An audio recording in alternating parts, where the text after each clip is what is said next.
आज के इस वीडियो के बाद में आपको फिजिक्स के अंदर कोई भी डाउट नहीं रहेगा और अगर आपने ये वाले 25 क्वेश्चंस आप कर पा रहे हो तो आपका एक भी क्वेश्चन गलत नहीं होगा, क्योंकि one of the most important questions हैं। इसमें हम लोग क्वेश्चंस भी डिस्कस करेंगे थ्योरेटिकल प्लस ऑफ हम लोग न्यूमेरिकल्स भी डिस्कस करने वाले हैं। आपको कुछ ऐसी ट्रिक्स बताऊंगा जिससे कि आपको ना न्यूमेरिकल्स सॉल्व करने में कोई भी दिक्कत नहीं होगी।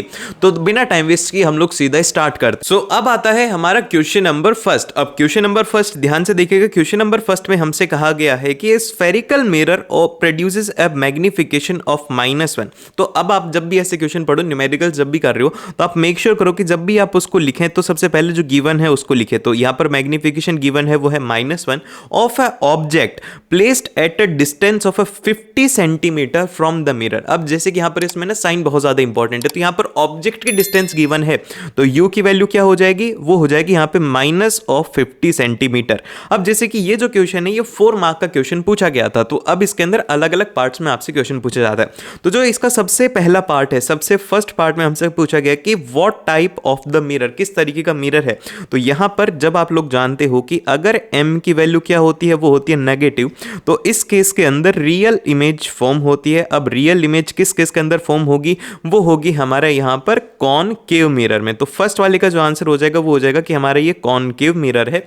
देन फिर इसके बाद में इसका जो सेकंड क्वेश्चन है, सेकंड क्वेश्चन में हमसे कहा गया है कि find the distance of the image from the object की, जो v की वैल्यू निकालनी है आपको इसमें। तो अब आप लोग यहां पर कौन सा फॉर्मूला यूज में लोगे सेकंड वाले के लिए। सेकंड वाला बड़ा ही सिंपल है, m इज इक्वल टू होता है वो होता है minus of v by you, और यहां पर आपको m की वैल्यू गिवन है वो है -1। तो जब आप यहां से सॉल्व करोगे तो आ जाएगा v is equal to u. ठीक है, तो यहां पर u की वैल्यू क्या है आपके पास में, वो है -50 सेंटीमीटर, तो v की वैल्यू भी वही हो गई। तो इसका मतलब ये हुआ कि ये जो इमेज फॉर्म हो रही है, जब v और u इक्वल होते हैं तो वो वाला पॉइंट कौन सा होता है, वो पॉइंट होता है आपके पास में सेंटर ऑफ कर्वेचर। ठीक है, आप लोग ये याद रखेंगे कहां पर ये इमेज फॉर्म हो रही है, ये हो रही है सेंटर ऑफ कर्वेचर पे फॉर्म हो रही है। देन फिर इसके बाद में इसका नेक्स्ट जो पार्ट है उसमें हमसे कहा गया है कि what is the focal length of the mirror, जो हमारा मिरर है उसकी फोकल लेंथ क्या रहेगी। तो यहां पे जैसे कि मैंने आपको कहा कि इमेज हमारी है कहां पे, वो है सेंटर ऑफ कर्वेचर पे, और सेंटर ऑफ कर्वेचर से ऑप्टिकल सेंटर से, और जो सेंटर ऑफ कर्वेचर की जो डिस्टेंस होती है इसे हम लोग क्या बोलते हैं, इसे हम लोग बोलते हैं रेडियस ऑफ कर्वेचर। और रेडियस ऑफ कर्वेचर का और फोकल लेंथ का क्या रिलेशन होता है, वो होता है radius of curvature is equal to 2 times of focal length. तो हमसे फोकल लेंथ पूछा गया है, हमें रेडियस ऑफ कर्वेचर पता है क्योंकि सेंटर ऑफ कर्वेचर के ऊपर हमारा ऑब्जेक्ट है। तो हम लोग यहां पे बोलेंगे कि उसकी जो रेडियस ऑफ कर्वेचर है वो है 50 सेंटीमीटर, माइनस ऑफ 50 आ जाएगा, फिर उसके बाद में divide by 2 is equal to focal length आ जाएगी। तो यहां से फोकल लेंथ जो आएगी वो आएगी -25 सेंटीमीटर। इसका आंसर हो गया। ठीक है, थर्ड क्वेश्चन भी अब हमने कर लिया है। फिर इसके बाद में इसका फोर्थ जो क्वेश्चन है उसमें कहा गया है कि draw the ray diagram to show the image formation in this case, कि आपको एक रे डायग्राम बनाना है। तो अब चलिए इसका एक बार रे डायग्राम बना करके देख लेते हैं। और ये जो रे डायग्राम है ना, ये बहुत ध्यान से सुनना, क्योंकि एग्जाम के अंदर अगर क्वेश्चन आता है ना तो आता है कि सेंटर ऑफ कर्वेचर के ऊपर अगर ऑब्जेक्ट है तो आप लोग उसका रे डायग्राम बनाइए। तो ध्यान से सुनो। तो अब हम लोग इसका रे डायग्राम ड्रॉ करते हैं। सबसे पहले ये हो गया हमारा कॉनकेव मिरर, और फिर उसके बाद में ये हो गई हमारी प्रिंसिपल एक्सिस। अब प्रिंसिपल एक्सिस जब ये ड्रॉ हो गई है तो इसको हम लोग मार्क कर देते हैं, इस तरीके से आपको ये ड्रॉ करना है। ठीक है, और फिर उसके बाद में जो हमारा ऑब्जेक्ट है वो कहाँ है, वो है सेंटर ऑफ कर्वेचर के ऊपर। तो सेंटर ऑफ कर्वेचर के ऊपर हमने ये ऑब्जेक्ट को रखा। फिर उसके बाद में आप ये ध्यान रखोगे सबसे पहली जो लाइन जाती है वो जाती है पैरेलल, और जब भी कोई लाइन प्रिंसिपल एक्सिस के पैरेलल होती है तो वो कहाँ से पास करती है, वो पास करती है फोकस से। तो ये पॉइंट हो गया हमारा फोकस का, और इसमें आपको है ना रे डायग्राम के अंदर एरोस बनानी जरूरी है। फिर उसके बाद में जो नेक्स्ट हमारी रे रहेगी वो कहां से जाएगी, फोकस से जा करके यहां से टकरा करके फिर से वो इसके ऊपर पैरेलल चली जाएगी। ये दो रे आपको इसमें बनानी है, जिससे कि जो हमारी इमेज फॉर्मेशन होगी वो सेंटर ऑफ कर्वेचर के ऊपर इन्वर्टेड रहेगी, और ये रियल इमेज फॉर्म होने वाली है, रियल एंड इन्वर्टेड। ठीक है, आई थिंक आप ये समझ गए होंगे। इस तरीके के क्वेश्चन आपसे एग्जाम में पूछे जाते हैं। अब इसके बाद में आता है अगला क्वेश्चन। अब ये जो क्वेश्चन है ये करने से पहले जल्दी से अपने हाथों को उठाओ और थोड़ा सा कष्ट देकर के लाइक कर दो और शेयर कर दो अपने सभी दोस्तों के साथ में, और सब्सक्राइब कर लेना ताकि आपको ऐसी ही मजेदार वीडियो मिलती रहे। तो अब हम लोग एक बार इस क्वेश्चन को देखते हैं। तो इस क्वेश्चन में हमसे कहा गया है कि a concave mirror produces a 3 times magnified image on a screen. तो यहां पे हम लोग लिखेंगे सबसे पहले हमें गिवन क्या है, वो है मैग्निफिकेशन। कितना गिवन है, वो है 3। और यहां पे देखो कौन सा मिरर है, कॉनकेव मिरर है। तो concave mirror real image produce करता है, तो यहां पे जो मैग्निफिकेशन का साइन हो जाएगा वो हो जाएगा -3। फिर उसके बाद में हम लोग बोलेंगे कि if the object is placed at 20 centimetre in front of the mirror, की जो हमारा ऑब्जेक्ट है वो मिरर के आगे है, तो यहां पर जो u की वैल्यू हो जाएगी वो कितनी हो जाएगी यहां पर -20 सेंटीमीटर। फिर उसके बाद में how far is the screen from the object, मतलब v की वैल्यू निकालनी तो ये बड़ा ही सिंपल है, m is equal to -v/u होता है। तो आप लोग मुझे कमेंट करके बताओ कि v की वैल्यू क्या रहेगी, पॉजिटिव और नेगेटिव, जो भी साइन के साथ में जल्दी से कमेंट करिए, देखते हैं कितने स्टूडेंट इसको जल्दी से सॉल्व कर पाते हैं। फिर उसके बाद में चलते हैं हम लोग नेक्स्ट क्वेश्चन में। इतने ही आसान क्वेश्चन आते हैं, ये जो 1 मार्क के अंदर एमसीक्यू टाइप में ऐसे क्वेश्चंस आपसे पूछे जाएंगे, सीधा फॉर्मूला बेस्ड आपके क्वेश्चन रहेंगे। फिर उसके बाद में जो अगला क्वेश्चन है ये 5 मार्क्स में पूछा गया था 2023 में। तो अब ध्यान से देखो, अब इसमें सबसे फर्स्ट जो है आप लोगों का ये वाला जो पार्ट है ये रहेगा 3 मार्क्स का। फिर उसके बाद में जो सेकंड वाला पार्ट है ये रहेगा आपका 2 मार्क्स का, ठीक है। तो ये न्यूमेरिकल है और ये आपके पास में क्वेश्चन है, तो इस तरीके के लॉन्ग आंसर टाइप में क्वेश्चन आएंगे। तो अब ध्यान से देखो, तो इसमें सबसे फर्स्ट कहा गया है कि state the law of refraction of a light that defines the refractive index of a medium with respect to the others, मतलब कि आपको सिंपल सा स्नेल्स लॉ को डिस्क्राइब करना है। सबसे पहला क्वेश्चन ये हो गया, आप इसमें लिखेंगे सबसे फर्स्ट, आप लोग इसका आंसर इस तरीके से लिखेंगे। सबसे फर्स्ट आपका रहेगा कि स्नेल्स लॉ क्या होता है। स्नेल्स लॉ आप लोग डिफाइन करेंगे कि when a ray of light of a particular colour passing through a medium 1 is incident on the other medium 2, then the ratio of their sine of incidence and sine of refraction is a constant. इसको ही हम कहते हैं law of reflection और इसी को ही Snell's law भी कहा जाता है। And this constant is called as the refractive index of a medium 2 with respect to medium 1। अगर आप इतना लिखते हो तो इसमें आपको मिलेंगे 1 मार्क। फिर उसके बाद में आपको मैथमेटिकली अगर आप इसकी इक्वेशन भी लिखती हो कि n ऑफ 2, मतलब कि जो refractive index of second with respect to 1, तो वो रहता है हमारे पास में sine of angle of incidence divide by में sine of angle of refraction. तो ये हो गई हमारे पास में रिफ्रैक्टिव इंडेक्स। और फिर उसके बाद में जो इसमें नेक्स्ट में पूछा गया है वो ये पूछा गया कि एक्सप्रेस इस मैथमेटिकली, जो कि हम लोग कर चुके हैं। फिर इसके बाद में आता है कि how is the refractive index of a medium with respect to the medium related to the speed of propagation of a light in two medium। तो अब आपको वो वाला रिलेशन बताना है, speed of light in medium by में speed of light in vacuum. तो अब हम लोग एक बार इसका फॉर्मूला भी देख लेते हैं। ये फॉर्मूला क्या रहेगा, आपको सिंपल से थ्योरी लिखनी है, जो भी आपसे पूछा जाए पॉइंट बाय पॉइंट आप उसको लिखते चलिए। तो अब हम इसकी थ्योरी में लिखेंगे कि the refractive index of a medium A with respect to another medium B denoted by NAB, मतलब कि NAB से हम लोग इसको डिनोट करेंगे, जिसमें कि सबसे फर्स्ट जो आएगा वो आएगा speed of light in medium B divide by में आएगा speed of light in medium A, और ये हो जाएगा हमारे पास में n ऑफ AB का फॉर्मूला। ये हो गया आपका 1 नंबर। और फिर उसके बाद में अगर आप लोग इसमें आगे लिखते हो, जैसे कि इसके नेक्स्ट में हमसे पूछा गया है कि state the name of this constant when one medium is vacuum और एयर, कि जब एक मीडियम वैक्यूम है या फिर एयर है तो अब हम लोग इसे क्या कहेंगे। तो ये किसका इंपॉर्टेंट क्वेश्चन है। In that case if the medium B is a vacuum of air then NAB is called the absolute refractive index. क्या कहते हैं इसे, कहा जाता है एब्सोल्यूट रिफ्रैक्टिव इंडेक्स। और फिर उसके बाद में ये आपको सिंपल सा क्वेश्चन हो गया, ये आपकी पूरी पूरी थ्योरी है। अब जो इस क्वेश्चन का सेकंड पार्ट था वो एक बार हम लोग देख लेते हैं। तो इसके सेकंड पार्ट में हमसे कहा गया कि the refractive index of a glass and water with respect to vacuum are. आपको जो रिफ्रैक्टिव इंडेक्स जैसे कि म्यू ऑफ जी ग्लास का दिया हुआ है वो दिया हुआ है 3/2, और उसी के साथ में म्यू ऑफ वाटर कितना दिया हुआ है रिफ्रैक्टिव इंडेक्स जो कि है 4/3। अब इसके बाद में कहा गया है कि if the speed of light in glass, आपको स्पीड ऑफ लाइट ग्लास के अंदर कितना गिवन है वो है 2 × 10⁸ मीटर पर सेकेंड। तो हम लोग इसे लिखेंगे कि velocity of light in glass is equal to 2 × 10⁸ metre पर सेकेंड। तो अब हमें यहां से निकालना है कि speed of light in vacuum and water. तो अब हम इसे सॉल्व किस तरीके से करेंगे, हम इसमें सिंपल सा फॉर्मूला लगाएंगे कि जो म्यू ऑफ ग्लास होता है वो क्या होता है, वो होता है speed of light in vacuum divide by में speed of light in glass. तो इसको हमने लिख दिया ये। फिर उसके बाद में यहाँ से हमारे पास में n of g into v of g is equal to आ जाएगा velocity of light in vacuum. तो यहाँ से जब आप इसे सिंप्लीफाई करेंगे तो ये है 3/2 इंटू ये हो जाएगा आपके पास में 2 × 10⁸ और इज इक्वल टू vc। तो यहाँ से जब हम इसे कैंसिल आउट करेंगे तो ये बचेगा 3 × 10⁸ जो कि हो जाएगी वैक्यूम ऑफ लाइट। अब इसी तरीके से आपको ये सेकेंड वाला पार्ट करना है इसका, और जल्दी से कमेंट्स में बताना है कि velocity of light in water क्या होगा, क्योंकि क्योंकि इसका जो फॉर्मूला है वो रहेगा n of water is equal to velocity of light in vacuum divide by में आ जाएगा velocity of light in water, और यहां से क्या करोगे आप vc को उठा करके इसमें पुट कर दोगे 3 × 10⁸ और डिवाइड बाय में आ जाएगा 4/3। तो अब आप लोग कमेंट करके बताना कि इसका आंसर क्या है। अब इसके बाद में आता है हमारे पास में अगला क्वेश्चन। तो अब इस क्वेश्चन को ध्यान से देखना, इसमें कहा गया है कि find the power of a convex lens. हमें क्या निकालना है, सबसे पहले हमें लिखना होगा कि हमें निकालनी है भाई पावर ऑफ कॉन्वेक्स लेंस क्या रहेगी।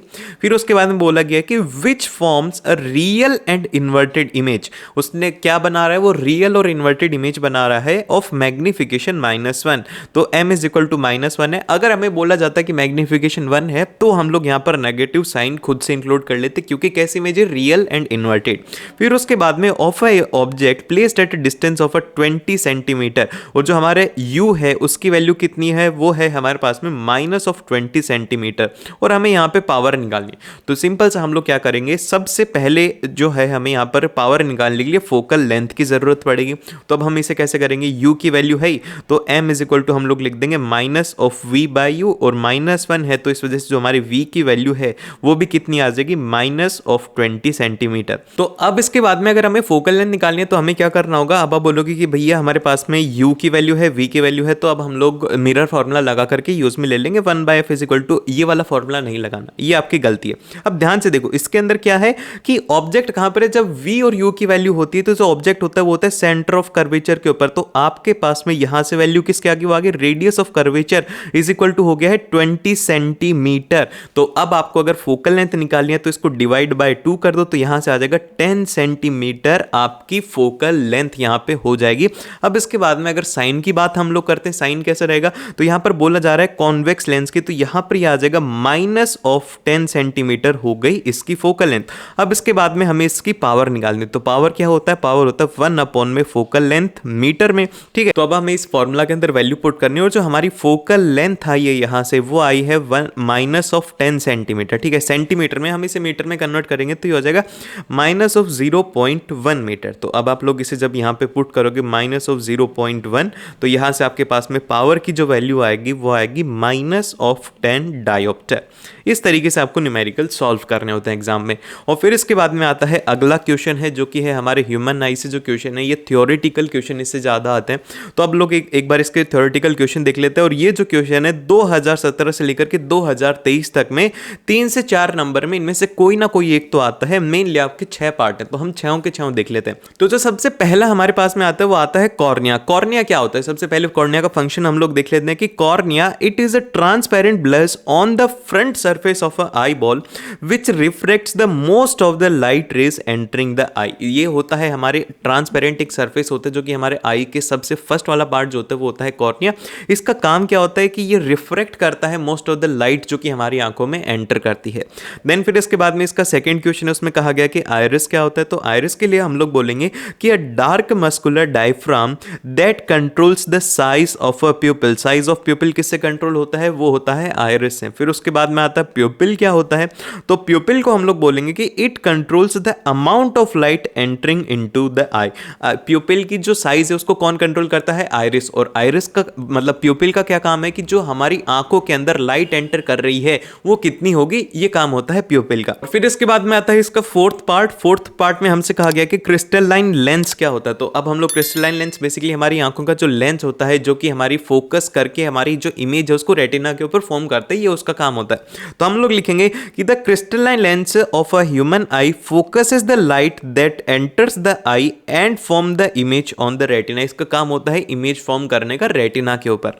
फिर उसके बाद में आते हैं सिलियरी मसल्स। अब सिलियरी जो मसल्स होते हैं इनका काम होता है कि ciliary muscles holds the eye lens and helps in the adjustment of its focal length. तो सिलियरी मसल्स के हेल्प से ही हमारी आंखों का जो लेंस है उसकी फोकल लेंथ को एडजस्ट किया जाता है। फिर उसके बाद में नेक्स्ट आता है रेटिना। रेटिना क्या होता है कि it captures the light and convert it into the electrical signals that are translated into the images by brain. इसका काम होता है कि जो भी हम लोग देख रहे हैं जो लाइट है उसको इलेक्ट्रिकल सिग्नल्स में कन्वर्ट करके ऑप्टिक नर्व के थ्रू हमारे माइंड को सेंड करता है, फिर उससे हमारे माइंड के अंदर इमेजेस फॉर्म होती हैं। अब इसके बाद में आता है अगला क्वेश्चन। अगले क्वेश्चन में हमसे कहा गया है कि right about the power of accommodation of a human आई। आपको सिंपल सा डेफिनेशन देना है, तो सबसे पहले हम लोग इसको देख लेते हैं। The ability of a eye lens to adjust is focal length is called as the power of accommodation. जो हमारी आंखों की एबिलिटी होती है उसको हम लोग बोलते हैं पावर ऑफ एकोमोडेशन। और फिर इसके बाद में आता है इसका सेकंड पार्ट। इसका सेकंड पार्ट में हमसे कहा गया कि explain why the image distance in the eye doesn't changes when we changes the distance of a object from the eye. आपने क्या देखा है कि कभी जैसे कि ऑब्जेक्ट पास में तो हमारी जो इमेज है वो रेटिना के पीछे बन जा रही है, ऑब्जेक्ट दूर है तो जो डिस्टेंस है वो इमेज की चेंज हो रही है। ऐसा नहीं होता, हमें चीजें क्लियर दिखती हैं। ऐसा क्यों है? ऐसा इसलिए है क्योंकि हमारी जो मसल्स है ना वो इस तरीके से हमारी फोकल लेंस को इस तरीके से एडजस्ट करती हैं कि हमें ना कोई भी प्रॉब्लम नहीं होती। इस तरीके से एडजस्टमेंट होता है कि जो इमेज है वो सीधी की सीधी रेटिना के ऊपर ही फॉर्म, जैसे कि अब मेरे पेंसिल है तो ये मेरे को यहाँ पे भी दिख रही है, अब ये यहाँ पर भी दिख रही है। ऐसा नहीं है कि इसकी जो इमेज की डिस्टेंस है वो चेंज हो रही है, वो रेटिना के ऊपर ही फॉर्म कर रही है। इसके डिस्टेंस चेंज होने से इसके ऊपर कोई भी डिफरेंस नहीं होता। तो अब हम लोग इसका आंसर देखते हैं। इसके आंसर में कहा गया है, तो अब एक बार देख लेते हैं कि इसका लैंग्वेज के अंदर किस तरीके से आंसर रहेगा। तो इसका आंसर हमारे पास में रहेगा कि the ciliary muscles modifies the curvature to some extent, कि कुछ हद तक हमारी जो आंखें हैं वो कर्वेचर को चेंज कर लेती है।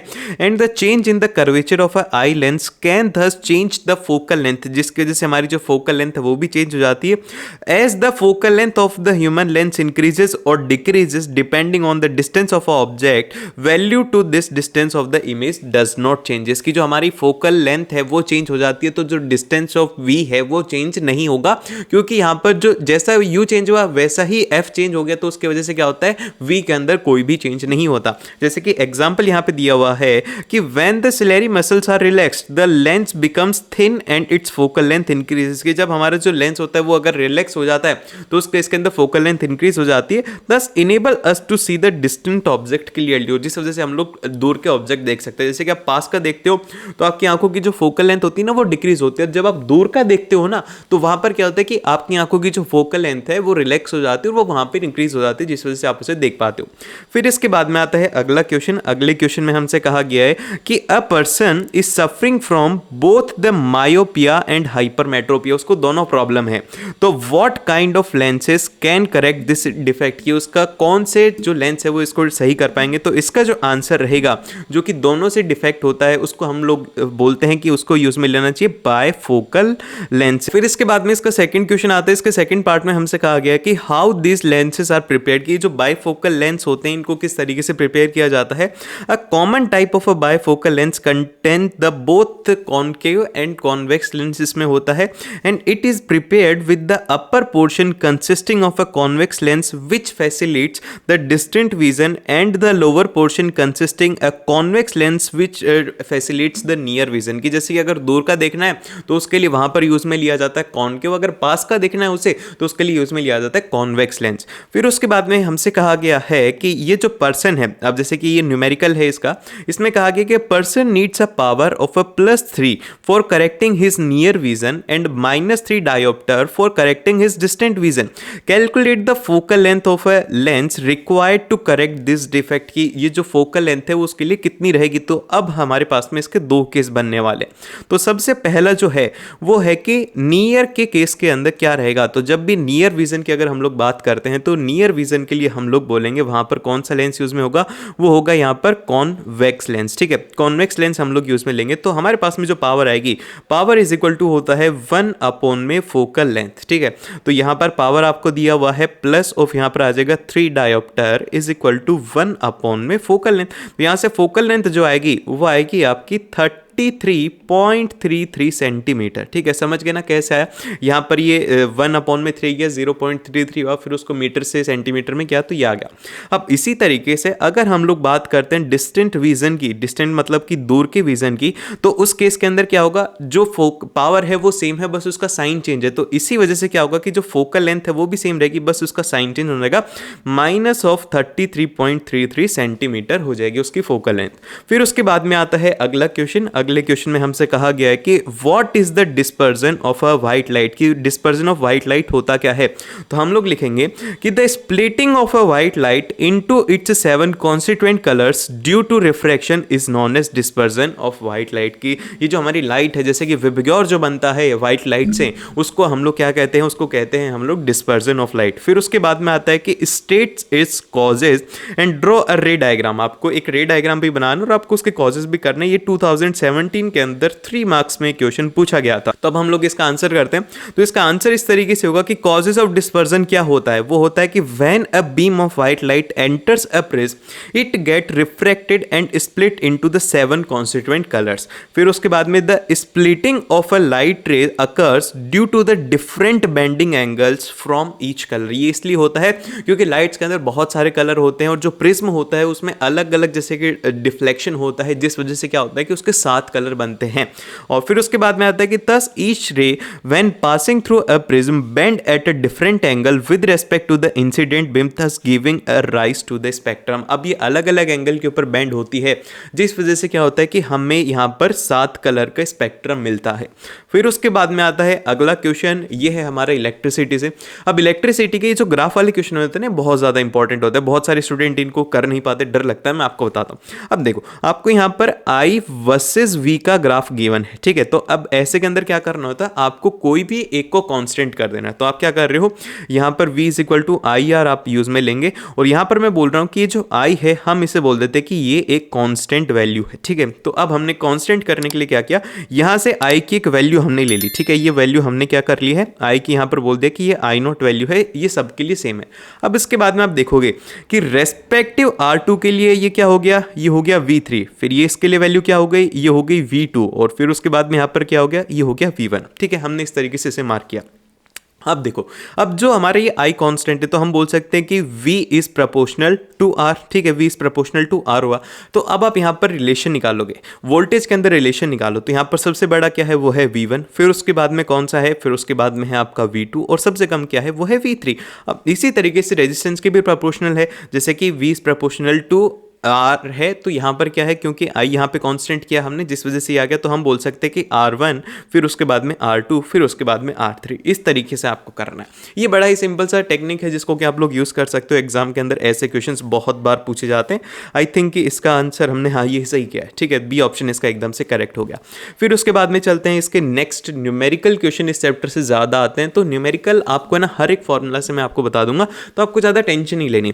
तो अब ये जो है हमारा, इस क्वेश्चन में हमसे कहा गया कि copper wire has a diameter. हम क्या लिखेंगे, सबसे फर्स्ट में हमारा काम होता है गिवन का लिखने का। तो हमारे जो डायामीटर है वो कितना है, 0.5 मिलीमीटर। आप लिखते हुए चलना कौन सी यूनिट है। फिर उसके बाद में नेक्स्ट आता है कि रेजिस्टिविटी हमें क्या दिया हुआ है, rho is equal to 1.6 into 10⁻⁻8 ohm metre. ये देखो यहाँ पर मीटर में दिया गया है और ये दिया गया है हमें मिलीमीटर में।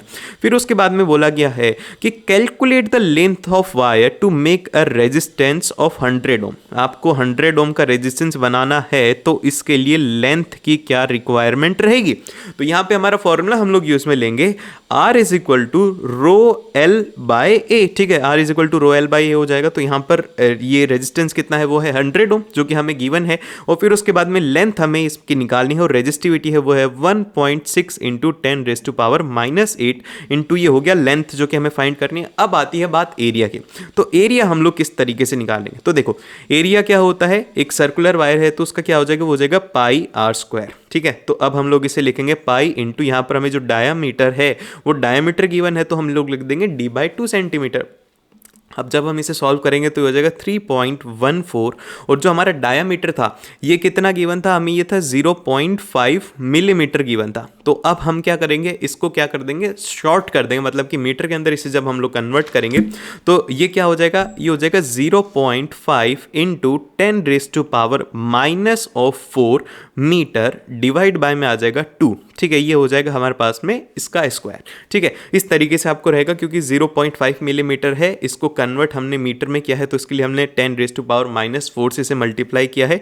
और जब आप इसे सॉल्व करोगे तो आपके पास में इसकी वैल्यू आएगी 1.9 इंटू 10⁻⁻7 मीटर स्क्वायर। अब आप इसकी वैल्यू उठा करके यहाँ पे पुट करिए, तो ये क्या है 1.9 इंटू 10⁻⁻7। तो यहाँ से जब आप इसे सॉल्व करोगे तो यहाँ से लेंथ की वैल्यू आएगी, वो आएगी आपके पास में 1200 मीटर। ठीक है, 1200 मीटर आ जाएगी आपके पास में लेंथ ऑफ रेजिस्टर, जो कि हमारा फर्स्ट पार्ट इसका सॉल्व होता है। फिर उसके बाद में इसके सेकंड पार्ट में हमसे कहा गया है कि how much does the resistance changes if the diameter is doubled without changing the length. की जो अगर हमारा डायामीटर है उसे हम लोग चेंज करते हैं, हम क्या कर रहे हैं इस बार, जो डायामीटर था जैसे कि d डैश था उसको अब हम लोग क्या कर रहे हैं, वो कर रहे हैं 2d। ठीक है, पहले के कंपैरिजन में हमें उसे 2 टाइम्स कर दिया। तो अब आपको क्या करना है, जब डायामीटर डबल होगा और लेंथ क्या है इसके अंदर, लेंथ उसकी कांस्टेंट l ही है, तो और हमें नया रेजिस्टेंस r डैश निकाल। तो ध्यान से देखो, तो हम लोग बोलेंगे कि r इज इक्वल टू क्या था, वो था रो l बाय a। तो r डैश क्या होगा, r डैश होगा रो l वैसा ही है, लेकिन यहाँ पर एरिया के अंदर चेंजेस होंगे क्योंकि यहाँ पर इसके डायामीटर में चेंज हुआ था। तो अब जो हमारा नया डायमीटर है उसके अकॉर्डिंग इसका न्यू एरिया क्या रहेगा, तो न्यू एरिया को हम लोग जब कैलकुलेट करेंगे वो हो जाएगा a dash is equal to हो जाएगा पाई r डैश स्क्वायर। तो अब हम लोग जब इसे करेंगे तो ये हो जाएगा हमारे पास में कि ये जो है 2d है, तो यहाँ पर हम लोग क्या लिख देंगे, जो रेजिस्टेंस है वो भी कितने टाइम हो जाएगी, हो जाएगी 2 टाइम्स, तो 2r का स्क्वायर। तो यहाँ से आप लोग बोल सकते हो कि हो जाएगा 4 पाई r स्क्वायर। पाई r स्क्वायर क्या है, हमारा पुराने वाला एरिया, तो हम बोल सकते हैं कि हो गया 4a। तो नया वाला एरिया कितने टाइम्स है, 4 टाइम्स है। ठीक है, अब हमें निकालना है इसका रेजिस्टेंस। तो रेजिस्टेंस का फॉर्मूला होता है r is equal to rho l by a, तो r डैश a डैश। तो यहाँ से आप लोग लिख सकते हैं कि भैया ये रो l बाय कितना आ जाएगा, वो आ जाएगा 4a, क्योंकि a डैश की वैल्यू अभी अभी हमने निकाली है कि वो उससे 4 टाइम्स होगा। तो यहाँ पर रो l बाय a की वैल्यू आपके पास में कितनी गिवन है, क्वेश्चन के अंदर गिवन है कि जो उसका रेजिस्टेंस है वो कितना है 100 ओम। तो यहाँ पे आप लिखेंगे कि 100 बाय 4, तो यहाँ से आ जाएगा 25 ओम हो जाएगा उसका न्यू रेजिस्टेंस। अब इसके बाद में आता है अगला क्वेश्चन। ये वाला जो क्वेश्चन है ना 2018 में पूछा गया था ना, किसी भी स्टूडेंट से सॉल्व नहीं आता। बहुत सारे स्टूडेंट इस क्वेश्चन को एज इट इज छोड़ के आए थे क्योंकि समझ में नहीं आया था कि करना क्या। तो ध्यान से देखो, इसमें कहा गया है कि show how would you join 3 register each of 9 ओम। 9 ओम के 3 आपके पास में रजिस्टर हैं, सो दैट कि उनका जो इक्विवेलेंट रेजिस्टेंस है वो एक तो 13.5 ओम आए और दूसरे वाला 6 ओम आए।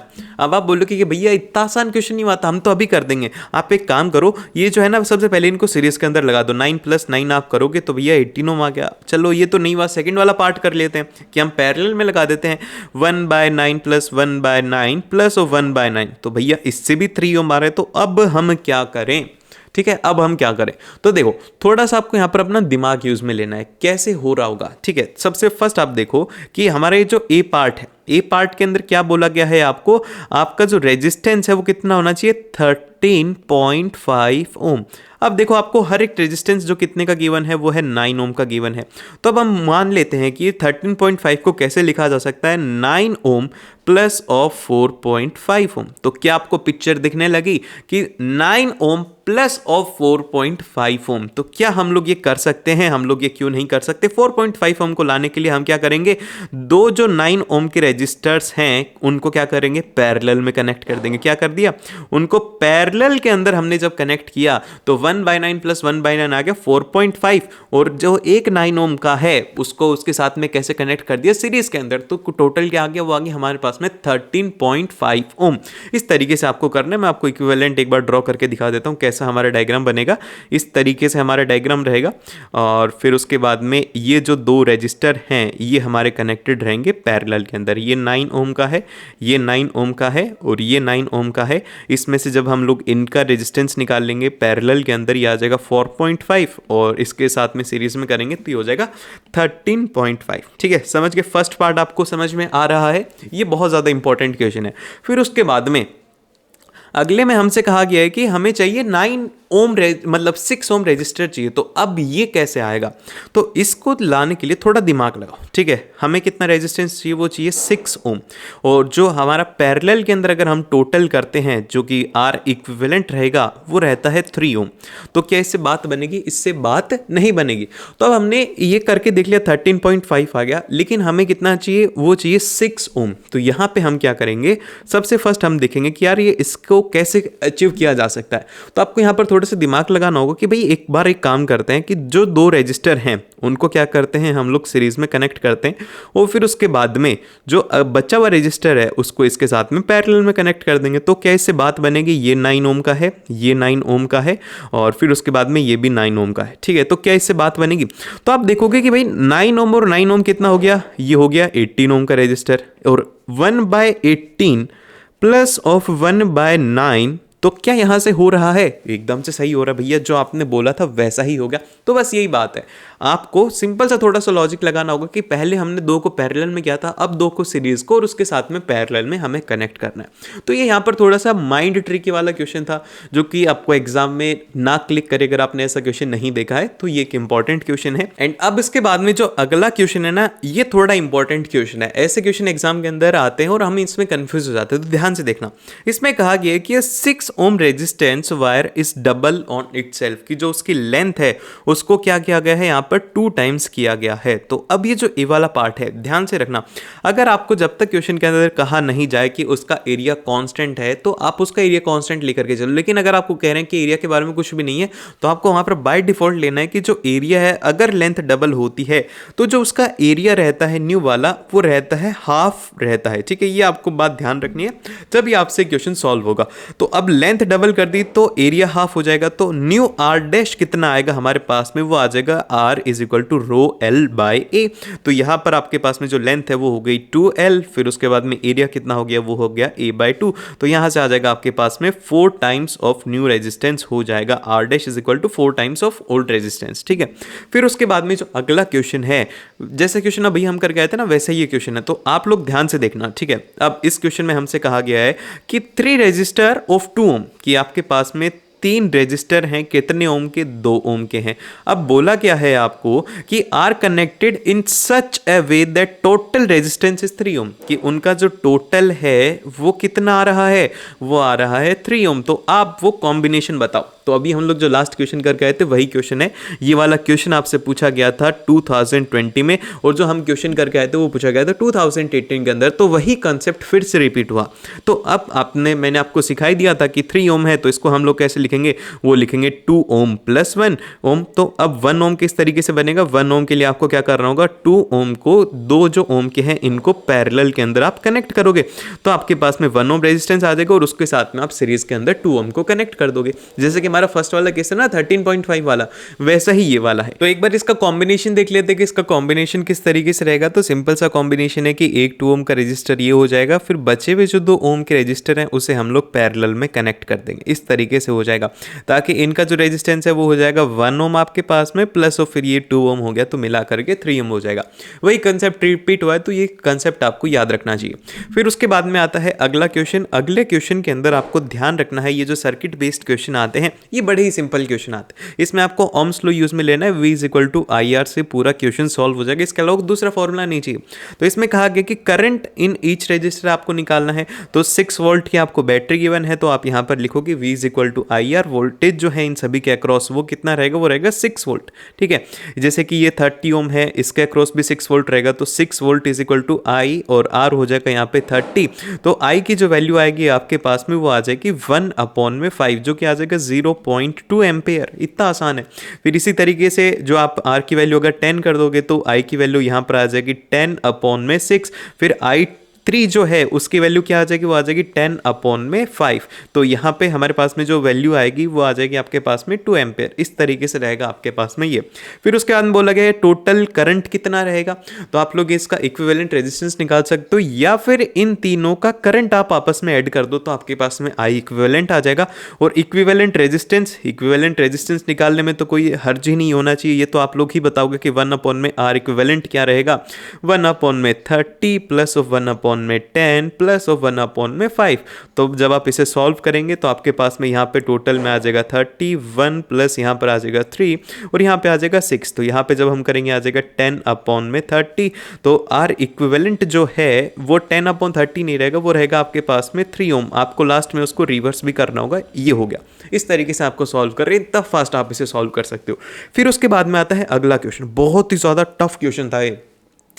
2020 2 के अंदर शायद ये क्वेश्चन आया था और बड़ा ही टफ क्वेश्चन था, कोई भी स्टूडेंट इसे सही मार्क नहीं कर गया, तो बहुत ज़्यादा कैलकुलेशन होने लग रही थी। ध्यान से देखना, इसमें कहा गया कि 2 बल्ब हैं, एक है 100 वाट का और दूसरा है 40 वाट का, आर कनेक्टेड इन सीरीज, कि उनको सीरीज के अंदर कनेक्ट किया जाता है, and the current through the 100 watt bulb is 1 ampere, कि उनको सीरीज के अंदर कनेक्ट कर रहे हैं, ये बात इंपॉर्टेंट है, और जो 100 वाट के अक्रॉस हमारा करंट है वो कितना है, वो है 1 एम्पियर। तो अब आपको कैलकुलेट करना है कि the current through 40 watt bulb, 40 watt bulb के थ्रू आपका करंट कितना रहेगा, तो आपको ये कैलकुलेट करना है। अब आप बोलोगे कि भैया इसके अंदर तो हमें वोल्टेज भी नहीं दिए हुए, तो अब हम क्या करेंगे कि ये 40 के अक्रॉस 1 एम्पियर हो रहा है, तो इसके अक्रॉस कितना होगा, 1 बाय हम लोग इसको कर देंगे 100/40, तो हम इसे निकाल सकते हैं। ऐसा नहीं है, ध्यान से देखो, इसमें एक बात लिखी हुई है, वो क्या लिखी हुई है, सीरीज के अंदर, और सीरीज के अंदर क्या होता है, करंट रहता है सेम, तो सेम करंट है तो 1 एम्पियर फ्लो कर रहा है, तो इसमें भी 1 एम्पियर ही फ्लो करेगा। इस तरीके की छोटी छोटी मिस्टेक्स हो जाती है, हम समझ नहीं पाते क्या बोलना क्या चाह रहे हैं, वोल्टेज दिया नहीं तो हम कैसे कैलकुलेट करेंगे, इसके अंदर सीरीज लिखा हुआ था, जिस वजह से क्या हुआ, इसके अंदर करंट सेम हो गया, तो 1 एम्पियर इसमें फ्लो करेगा। फिर उसके बाद में चलते हैं हम लोग नेक्स्ट क्वेश्चन के ऊपर, जो कि है हमारा magnetic effect of electric current से।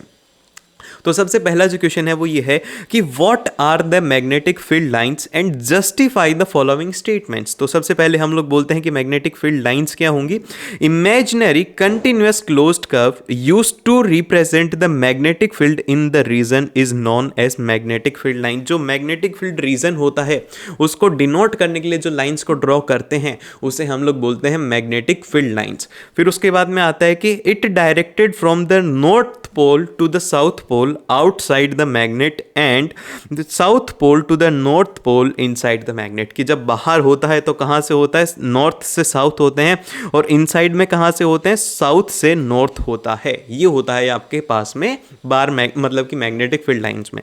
फिर सेकंड आता है, जो सेकंड स्टेटमेंट मतलब कि ये तो हमारी मैग्नेटिक फील्ड लाइंस होगी। अब इसके बाद में बोला गया कि 2 मैग्नेटिक फील्ड लाइंस कभी भी इंटरसेक्ट क्यों नहीं करती।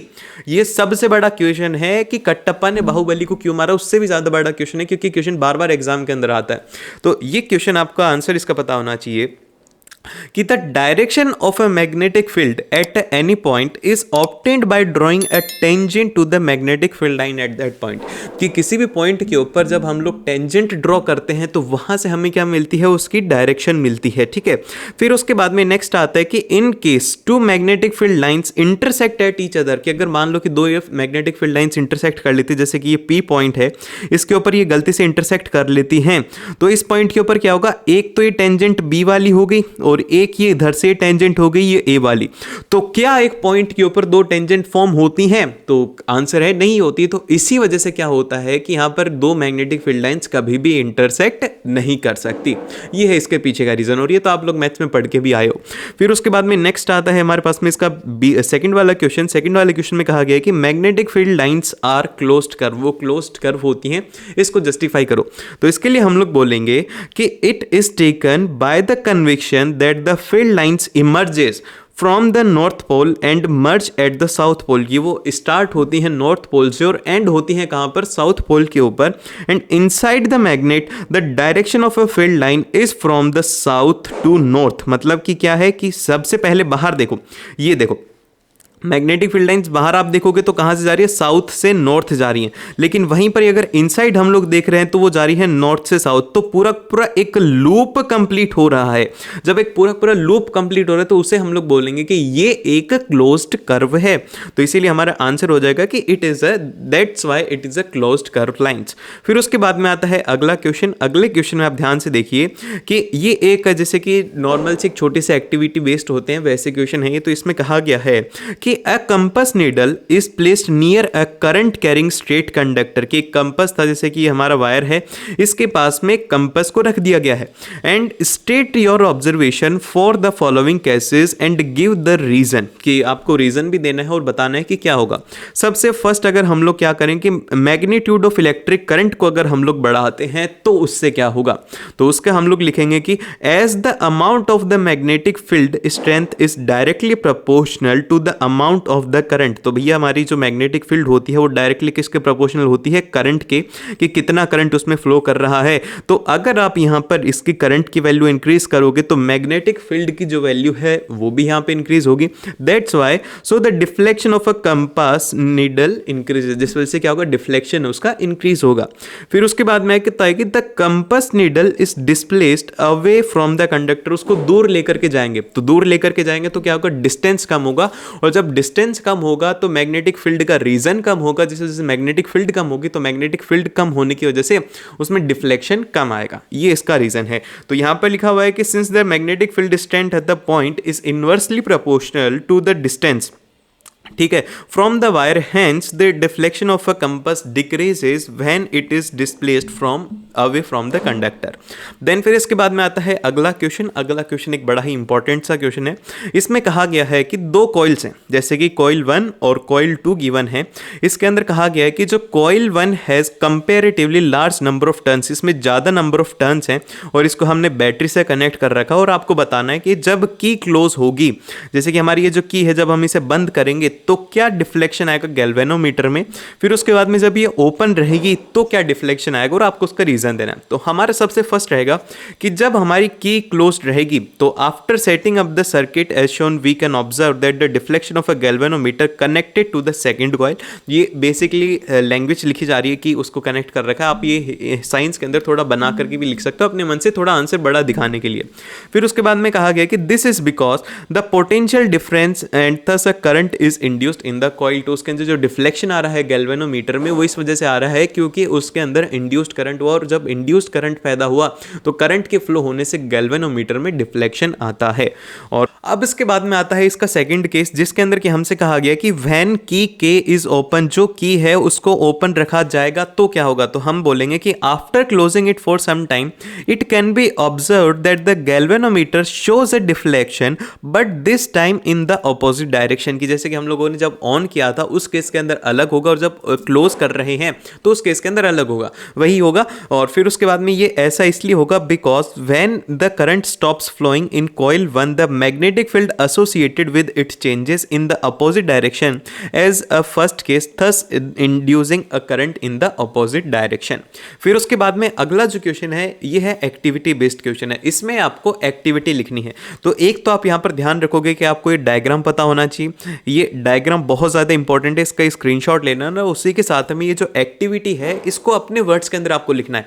तो इन दोनों का आप लोग स्क्रीनशॉट ले लो ताकि आपको एग्जाम के अंदर कोई भी दिक्कत ना हो। आई होप कि आपने अच्छे से समझ गए होंगे। मिलते हैं आप लोगों से नेक्स्ट वीडियो में। All the very best.